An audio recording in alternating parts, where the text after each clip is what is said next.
Mabilis na rumisponde ang mga tauhan ng San Juan City Police Station matapos mabundol ng isang motorsiklo ang isang batang lalaki sa lungsod. Ang detalye ng report mula kay Patrolwoman Jenny May Dolor.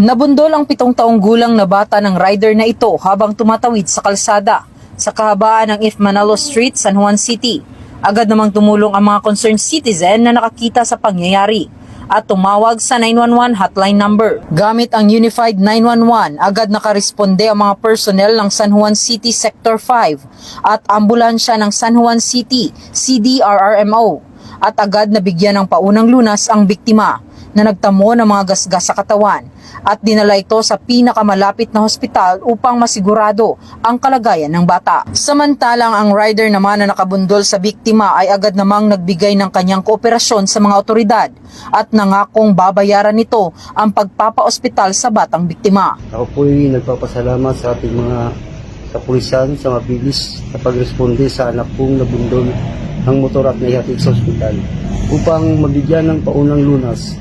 Ako'y muling nagpapasalamat sa mga pulis na naka-assign sa Sector 3 Kabayanan San Juan Police. Ang mabilis na pagresponde ng mga tauhan ng Eastern Police District San Juan City Police Station ay patunay ng kanilang tapat na serbisyo at dedikasyon na magampanan ang sinumpaang tungkulin.